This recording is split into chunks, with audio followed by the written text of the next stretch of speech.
जबरदस्त action commodity market में देखने को मिला है। सोने, बेस मेटल्स में तो खासतौर से अच्छी खासी हड़कंप मची है। डॉलर में कमजोरी के कारण अंतर्राष्ट्रीय बाजार में सोना 7 हफ्ते के ऊपरी स्तर पर पहुंच गया।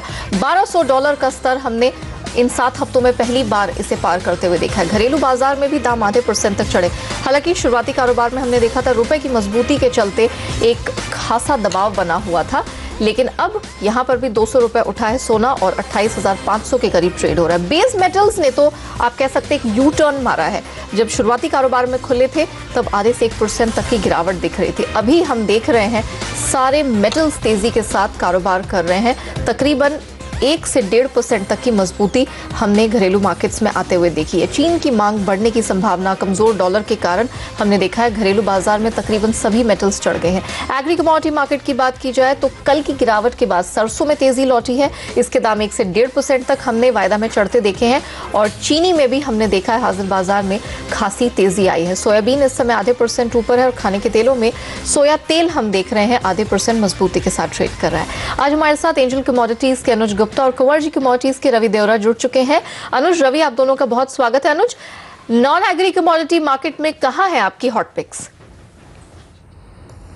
देखिए, हमने एग्री कमोडिटीज़ में 2 हॉट पिक ली हैं जहां हमने कॉटन में बाय रिकमेंड किया है। हमें लगता है करीबन 20,250 के आसपास कॉटन में बाय इनिशिएट कर सकते हैं। स्टॉप लॉस 19,800 का रहेगा। टारगेट करीबन 21,000 तक देखने को मिल सकता है। वहीं दूसरी ओर हमने कैस्टर सीड में देखा है कि अपसाइड मोमेंटम बन सकता है, तो कैस्टर के अंदर बाय इनिशिएट कर सकते हैं। टारगेट करीबन 4,300 तक देखने को मिल सकता है। ओके, रवि, आज आपकी 2 हॉट पिक्स कौन सी होंगी? हाँ, मेरे आज के 2 हॉट पिक है वो नॉन एग्री कमोडिटीज में रहेगी। उसमें पर्टिकुलरली जिस हिसाब से डॉलर में वीकनेस हुई है तो इस हिसाब से सिल्वर में एक अच्छी अपॉर्चुनिटी दिख रही है। 40,800 के स्टॉप लॉस से सिल्वर में बाइंग का रिकमेंडेशन रहेगा, जिसका टारगेट है 41,600 रहेगा। सेकंड मेरा कॉल बेस मेटल से, चाइना से अच्छी डिमांड एज वेल एज जो सर्दियों का मौसम है उसमें सर्द काफ़ी बढ़ी है, तो अब लीड की जो डिमांड है वो काफ़ी बढ़ जाती है, तो मेरा दूसरा रिकमेंडेशन लीड पे होगा। यहाँ से बाई करना है विथ स्टॉप लॉस ऑफ 147। लग रहा है कि आज इवनिंग या कल के सुबह में सेशन में 149.50 तक के टारगेट देखने को मिलेगी। तो मेरे दोनों पिक एक बुलियन एज वेल एज एक मेटल से होगी। बिल्कुल, और मेटल्स में खासतौर से हम फोकस करके चलेंगे। खासी रिकवरी हमने देखी, एक तरह से कह सकते हैं कीमतों में एक यू टर्न ही देखने को मिला है। चीन में इंफ्रा पर निवेश बढ़ने की संभावना से हमने देखा है मेटल्स में एक जबरदस्त हरे निशान के साथ ट्रेड हुआ है। इस पर विस्तार से बात करने के लिए हमारे साथ जुड़ चुकी हैं CNBC TV 18 की commodity editor Manisha Gupta. Manisha, metals ने एक जबरदस्त कमबैक दिखाया और मेटल्स ने जिस तरह का एक्शन दिखाया है वो पिछले साल से इस साल भी कंटिन्यूड होता दिख रहा है। क्या क्या वजह है जिसकी वजह से इस तरह का टर्न अराउंड देखने को मिला? और खास तौर पर अगर हम जिंक की, निकेल की या लेड की बात करें तो इसमें जो चमक आई है उसके पीछे क्या वजह है? जी हाँ नेहा, जैसे हम पहले भी बात करते रहे हैं कि फंडामेंटल्स यहाँ पर स्ट्रांग हैं और जिस तरह की तेजी हमने पिछले साल देखी है वो यहाँ पर फर्स्ट क्वार्टर या फर्स्ट हाफ तक बरकरार रह सकती है। और आज के ट्रिगर्स ऑफ कोर्स क्लियरली, जैसे आपने कहा कि गिरावट से हमने शुरुआत की थी क्योंकि कोई क्लैरिटी नहीं थी ट्रंप की स्पीच में, प्रेस कॉन्फ्रेंस में, कि किस तरह की इंफ्रा स्पेंडिंग है, किस तरह का फाइनेंशियल फिस्कल स्टिमुलस वो यहाँ पर ला सकते हैं। तो डॉलर की वीकनेस थी, हमने दूसरे रिस्की एसेट्स में भी यहाँ पर गिरावट आते हुए देखी, लेकिन डॉलर की वीकनेस का फिर बाजार ने दूसरा भी यहाँ पर असर लिया और हमने खरीदारी यहाँ पर मेटल में वापस लौटते हुए देखी। इसके अलावा जैसे हम सुबह भी बात कर रहे थे कि इलेक्ट्रॉनिक ट्रेड जो है LME में वो 5 घंटे के बाद रिज्यूम हुआ और इस रिजम्पशन के बाद भी हमने खरीदारी के साथ ही यहाँ पर मार्केट खुलता हुआ भी देखा। तो शंघाई और न्यूयॉर्क एक्सचेंज ऑफ कोर्स काफी यहाँ पर चॉपीनेस पे थे, लेकिन LME खुलने के बाद से यहाँ पर लगातार रिकवरी भी देखने को मिली। इसके अलावा जो रिपोर्ट्स ओवरनाइट आई हैं उनके हिसाब से जो मनी मैनेजर्स हैं, हेज फंड्स हैं, उन्होंने जो एलोकेशन किया है वेटेजेस का मेटल्स में वो अभी भी काफी फेवरेबल है। नेट लॉन्ग्स यहाँ पर बरकरार हैं। जिंक यहाँ पर सबसे फेवरेबल है। सेकंड बेस्ट यहाँ पर निकल और कॉपर नजर आए हैं, जहां पर स्पेशली निकल में हमने near record high long positions अभी भी यहां पर बरकरार देखे हैं। सबसे ज्यादा जो वेटेजेस है वो यहां पर कुछ बहुत कॉपर में आती हुई नजर आई हैं क्योंकि इंडोनेशिया ने एक्सपोर्ट्स हॉल्ट किए हैं रेगुलेशंस के वहां पर चलते। इसके अलावा जो निकल के जो वेयरहाउसेस स्टॉक्स हैं उनमें भी लगातार गिरावट पिछले 2 महीने में है। So as of now I think copper यहां पर सबसे बेस्ट परफॉर्मिंग है। जिंक जिंक में आपने यहाँ पर सबसे ज्यादा फेवरेबल मनी लॉन्ग पोजीशंस आते हुए देखे हैं, और third metal in some sense यहाँ पर आप निकल मान के चल सकते हैं। ऑलराइट, तो जबरदस्त तेजी और फंडामेंटल्स पूरी तरह से यहाँ पर बेस मेटल्स को सपोर्ट करते हुए। मनीषा, शुक्रिया उस जानकारी के लिए। रवि, आपको जोड़ना चाहूंगी चर्चा में। आपने जो अपनी एक हॉट पिक दी है वो भी मेटल्स में है। गोइंग फॉरवर्ड 2017 कैसा लग रहा है? जैसे मनीषा ने कहा, कॉपर, जिंक यहाँ पर कुछ बहुत ही बेस्ट परफॉर्मर्स इस साल भी बनते हुए दिख रहे हैं। आपकी सोच क्या है, कैसे टारगेट्स आप देख रहे हैं? डेफिनेटली मैं मनीषा के साथ सहमत हूँ। जिस हिसाब से अभी चाइना में जो डिमांड की रिकवरी देखी गई है, एज वेल एज देखे तो ट्रंप के पर मार्केट की फोकस है। ट्रंप ने लास्ट टाइम जब अपना बयान दिया था कि वो industrial production as well as infrastructure development पे एक फोकस करेंगे, तो इस हिसाब से काफ़ी एक अच्छी रैली बेस मेटल्स में बनी थी। बट बाद में कोई स्पीच या क्यूज ना मिलने से एक प्रॉफिट बुकिंग ऑलरेडी मार्केट में आ गया है। मुझे लग रहा है कि 2017 में बेस मेटल्स में एक अच्छा परफॉर्मेंस देखने को मिलेगा। 2017 में इकोनॉमिक ग्रोथ भी अभी लग रहा है कि एक अच्छे जो भी डेवलप्ड इकोनॉमी है उसमें काफी एक अच्छा बेहतरीन ग्रोथ रह सकता है। पर्टिकुलरली चाइना में जो डिमांड रिकवरी, इस हिसाब से लग रहा है कि चाइना की ओर से भी अच्छी बेस मेटल्स की डिमांड रहेगी। मेरा अभी मानना है कि कॉपर मेरी फेवरेबल कमोडिटीज है। जिस हिसाब से मनीषा ने बताया कि इंडोनेशिया से सप्लाई रुकी हुई है, साथ में बात करें तो सप्लाई डिस्टर्बेंस से लगातार न्यूज आ रहा है, तो मेरा मानना है कि कॉपर में 432 तक के टारगेट आपको शॉर्ट टर्म में देखने को मिलेंगे। तो पर्टिकुलर पूरे बेस मेटल्स में अगर बाय का रिकमेंडेशन देना हो तो मुझे कॉपर ज्यादा फेवरेबल लग रहा है। ओके, कॉपर आपको काफी फेवरेबल लग रहा है, लेकिन गिवन द फैक्ट कि करेंसी का एक बहुत बड़ा रोल होता है यहाँ पर रवि। ठीक है, हमने देखा कि डॉलर में जो कमजोरी आई है उसके चलते इंटरनेशनल मार्केट्स चढ़े हैं, लेकिन अगर आज घरेलू मार्केट्स में नजर डाले तो रुपए में मजबूती लगातार बरकरार रही है, बावजूद इसके इस तरह की तेजी दिखी है। रुपए को लेकर आपका क्या नजरिया है, यहाँ से क्या आउटलुक बन रहा है, एंड देन गोइंग फॉरवर्ड इसका कैसा इम्पैक्ट रहेगा?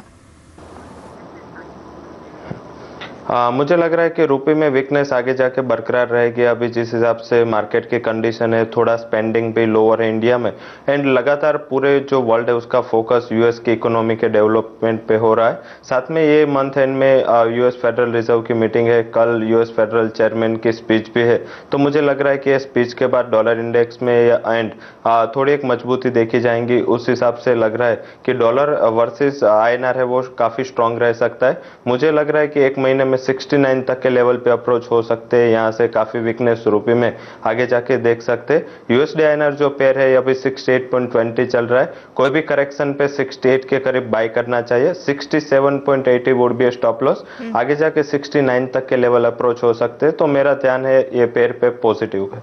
ऑलराइट, चलिए यहाँ से अब रुक करते हैं मंडी की खबरों का।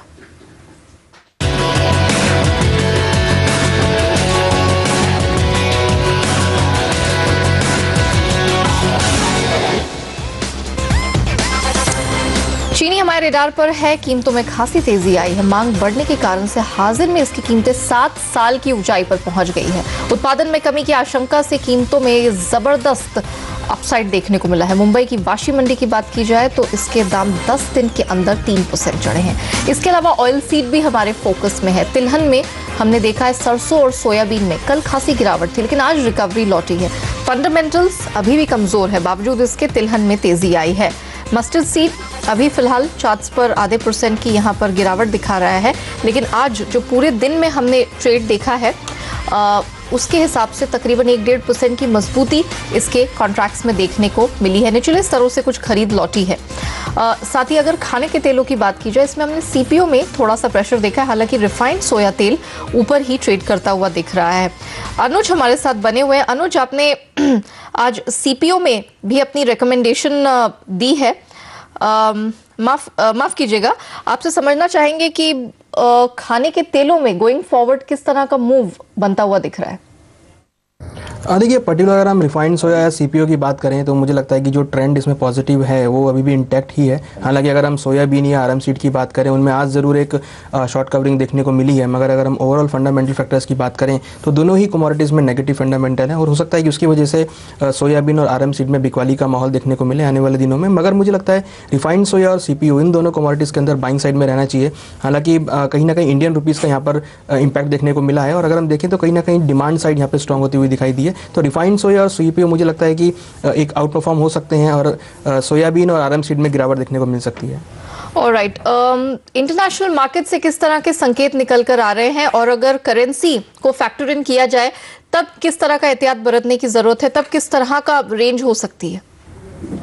और देखिए ग्लोबली और अगर हम डोमेस्टिक देखें तो दोनों ही जहां सोयाबीन की जो पैदावार है वो काफ़ी ज़्यादा है, और हमने देखा है कि इस साल भारत में काफ़ी अच्छी क्रॉप सोयाबीन में देखने को मिली है। इवन अगर हम यूएस की बात करें तो वहाँ पर भी काफ़ी अच्छी क्रॉप देखने को मिली है। तो नो डाउट कि जो फंडामेंटल फैक्टर है वो ग्लोबली भी बेयरिश ही हैं। हमें लगता नहीं है कि सोयाबीन या RM सीड के अंदर आने वाले दिनों में तेज़ी देखने को मिलेगी। हो सकता है कि शॉर्ट कवरिंग के चलते भाव थोड़े से ऊपर आए, मगर जो भी राइज मिलेगा वो मुझे लगता है कि बिकवाली की तरफ होना चाहिए। और अगर हम करेंसी को देखें तो अगर करेंसी डेप्रिशिएट होती है, जैसे कि हमारा मानना है कि इंडियन रुपीज़ 69 तक आ सकता है, तो हो सकता है कि उसका असर रिफाइंड सोया और क्रूड पाम ऑयल पे पड़ता हुआ दिखाई देगा। तो उसकी वजह से हमें लगता है कि रिफाइंड सोया और CPO दोनों में एक अपसाइड मोमेंटम बन सकता है। ओके, चीनी पर आपका क्या नजरिया है अनुज? हमने देखा है कि हाजिर में मुंबई मंडी की अगर बात की जाए तो यहाँ पर कीमतें 2-3% तक भागी हैं 10 दिनों के अंदर ही। दिल्ली में क्या सिनेरियो है, या दूसरी मंडियों में किस तरह के आपको संकेत मिल रहे हैं जिस वजह से इतनी जबरदस्त तेजी आई है? गोइंग फॉरवर्ड कैसी रहेंगी कीमतें?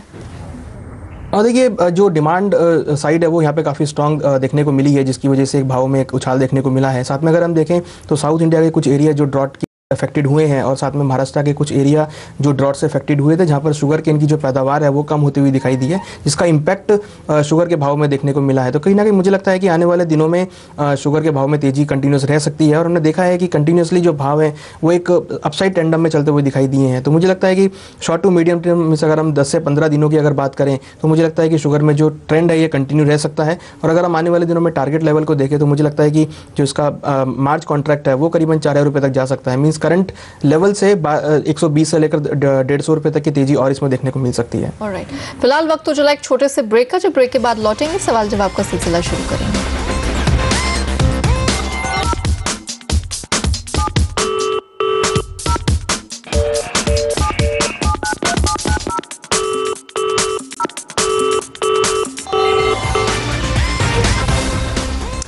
Welcome back. उड़ीसा का रुख करते सरोज हमारे साथ फोन लाइन पर जुड़ चुके हैं। सरोज नमस्कार, क्या सवाल है आपका?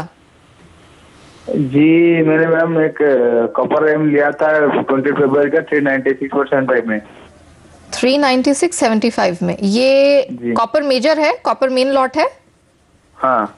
अच्छा ओके, चलिए जान लेते हैं यहाँ पर कि रवि से क्या कर सकते हैं। रवि, कॉपर पे अब आपका क्या नजरिया बन रहा है? लॉन्ग टर्म में तो आप काफी बुलिश है, 396.75 पर सरोज की पोजीशन कैसे दिख रही है?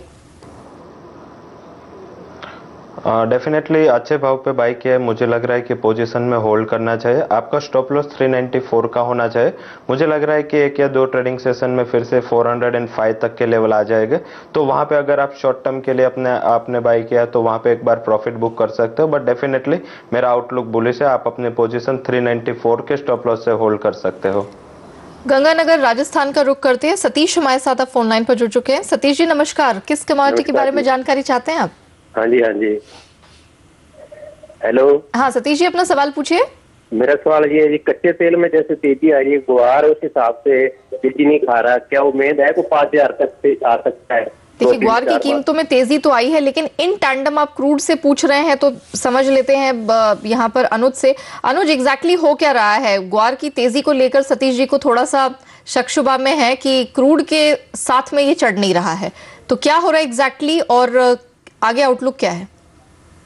देखिए अगर हम प्रपोर्शनेट देखें तो करीबन 70-80% जो टेंडम है वो ग्वार के और क्रूड का हमने देखा है। अभी जब क्रूड नीचे आया था तो ग्वार के भाव नीचे आते हुए दिखाई दिए हैं। हमें लगता है कि कहीं ना कहीं ग्वार के जो भाव हैं वो यहाँ पर अभी रुकते हुए दिखाई देंगे, मगर ओवरऑल अगर हम देखें तो कहीं ना कहीं लोअर लेवल से यहाँ पे बाइंग देखने को मिली है। नो डाउट कि इस बार जो उसकी क्रॉप है, जो पैदावार है वो कम होती हुई दिखाई दी है। तो मुझे लगता है कि अगर ये 3 या 4 महीने का आउटलुक लेके चलते हैं तो हो सकता है कि भाव ऊपर 3800 रुपये तक आ सकते हैं। इन्होंने बिल्कुल ठीक बोला कि 3500 का लेवल नहीं टेस्ट हो पा रहा है, क्योंकि 3500 की काफ़ी स्ट्रॉन्ग रेजिस्टेंस है। मुझे लगता है कि अगर 3500 का लेवल ब्रीच होता है तो 3800 तक की रेंज देखने को मिलेगी। और अगर क्रूड में हम एक अपसाइड मोमेंटम आता है, और जैसा मान भी रहे हैं कि क्रूड आने वाले दिनों में ऑप्टिमिस्टिक हो सकता है, तो मुझे लगता है कि ग्वार के अंदर भी इसका सपोर्ट मिलता हुआ दिखाई देगा। ऑलराइट, तो ग्वार is poised for a good upside, लेकिन थोड़ा समय लगेगा। 3800 जैसे भाव यहाँ देखने को मिल सकते हैं, लेकिन उसमें कुछ समय लगेगा। पुणे का रुख करते भाग्यश्री हमारे साथ फोन लाइन पर जुड़ चुकी हैं। मैम नमस्कार, क्या सवाल है आपका? हेलो। हाँ भाग्यश्री, अपना सवाल पूछिए। हाँ मैडम, 3770 से क्रूड ऑयल के 8 लॉट बाय किए हुए। ओके, रवि आपका क्या रिकमेंडेशन है? 3770 पर खरीद की पोजीशन भाग्य शेप क्या कर सकती है? ऊपर के लेवल पे लिया है इन्होंने? मुझे लग रहा है काफ़ी अपर लेवल से बाइंग पोजीशन में एंट्री किया है, बट यस मेरा आउटलुक क्रूड में काफ़ी बुलिश है। अगर आप रुक सकते हो एंड एट लोअर साइड अगर 3520 के लेवल आपको देखने को मिल सकते तो एवरेज के लिए वहाँ एक ओवरलोड बाई करो। मुझे लग रहा है कि अगेन 3 से 4 महीने में क्रूड के प्राइजेस है फिर से 4000 तक एक रुक कर सकते हैं। तो मेरा जो रिकमेंडेशन है, होल्ड करने का रिकमेंडेशन है। जब तक 3480 का लेवल ब्रेक नहीं होता आपको आपकी पोजीशन पे बने रहना चाहिए। नया एक लोड ऐड करके एवरेज करो। मेरा रिकमेंडेशन है कि आपको आपके एवरेज तक के प्राइस एटलीस्ट मिल जाएंगे 1 महीने में। ओके, वक्त उजला एक छोटे से ब्रेक का, लेकिन ब्रेक के बाद भी सवाल जवाब का सिलसिला जारी रहेगा। आप बने रहिए हमारे साथ।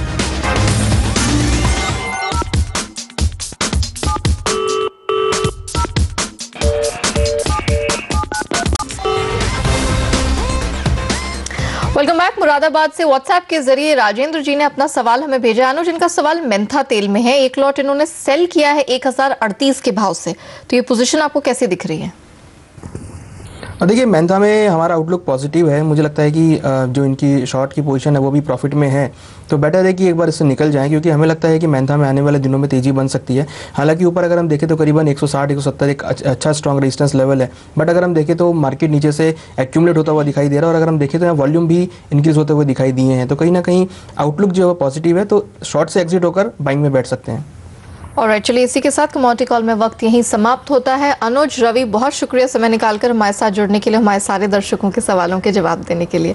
तो हमें दीजिए इजाजत, लेकिन आप बने रहिए, देखते रहिए CNBC आवाज़। नमस्कार।